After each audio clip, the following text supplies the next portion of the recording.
আসসালামু আলাইকুম এভরিওয়ান। আমি আজকে একেবারে পারফেক্ট ঝরঝরে পোলাও কিভাবে রান্না করতে হয় টিপস সহ আপনাদেরকে দেখিয়ে দিব।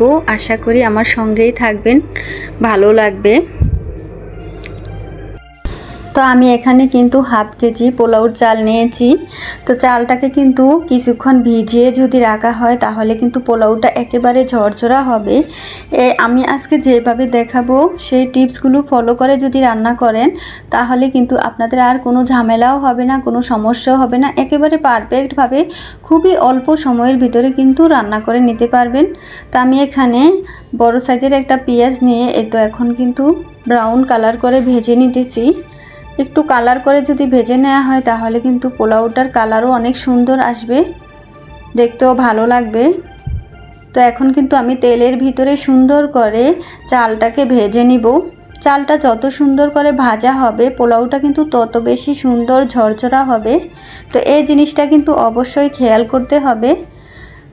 যারা পুরান আপুরা আছেন আলহামদুলিল্লাহ তারা তো অনেক ভালো পারেন আমার চেয়ে। যারা নতুন আছেন তাদের জন্য কিন্তু আমি আজকে এই টিপসগুলো দিয়ে এই পোলাওর রেসিপিটা দিয়েছি। আশা করি আমার টিপসগুলো ফলো করে যদি রান্না করেন তাহলে কিন্তু একেবারে ঝরঝরে পোলাওটা বিরিয়ানি বা খিচুড়ি রান্না করে নিতে পারবেন, খুবই সুন্দর হবে।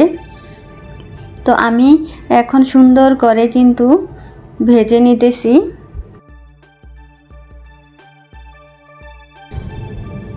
তো এখন কিন্তু আমি আবার সুন্দর করে নেড়ে চেড়ে দিতেছি। এখানে আমার একটু হয়তো স্কিপ হয়ে গেছে, আমি এখানে স্বাদ মতো লবণটাও দিয়ে দিয়েছি। দিয়ে এখন আমি সুন্দর করে আরও কিছুক্ষণ ভেজে নিব। চাল ভাজাটা কিন্তু সুন্দর করে ভেজে নিতে হবে, তাহলে কিন্তু পারফেক্টভাবে কিন্তু আপনি পোলাওটা রান্না করতে পারবেন। অনেকে বলে যে হয়তো নরম হয়ে যায় বা শক্ত হয়ে যায়। আমার এই টিপসগুলো ফলো করে রান্না করলে নরম শক্ত কোনোটাই হবে না, একেবারে পারফেক্ট হবে। তো আমি এখানে হাফ কেজি পোলাওর চালের জন্য এখানে কিন্তু ডাবল মানে 1 কেজি পানি দিয়েছি।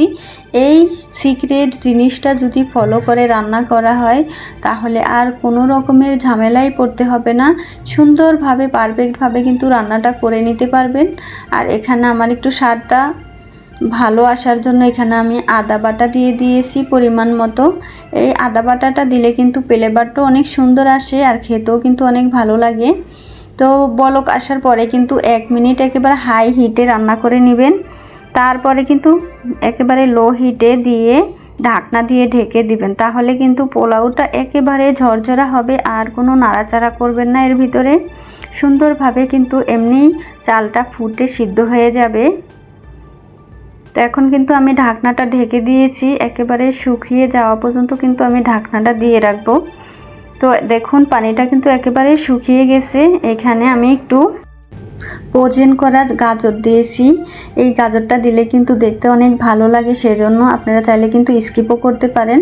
আমি গাজরটাকে কিন্তু সিজন থাকতে আস্ত হালকা একটু ভাপিয়ে নিয়ে পরে গ্রেটার দিয়ে কুচি করে কিন্তু আমি ডিপে রেখে দিয়েছি। যখন ইচ্ছে মন চায় তখনই ব্যবহার করা যায় যে কোনো খাবারের সাথে।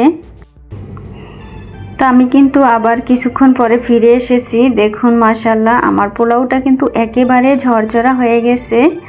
আর গাজরটা দেওয়ার কারণে কিন্তু কালারটাও বেশ সুন্দর লাগছে।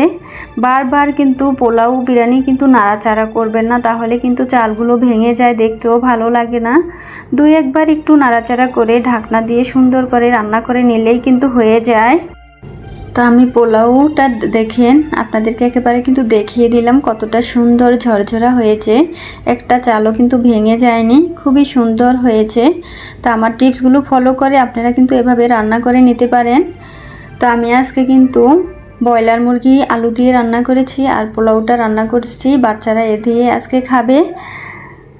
আমার যদি ভিডিওটি ভালো লাগে, রেসিপিটি ভালো লাগে, বন্ধুদের মাঝে শেয়ার করে দিবেন। লাইক কমেন্ট করে আমাকে জানাতে পারেন আজকের এই রেসিপিটি কেমন হয়েছে।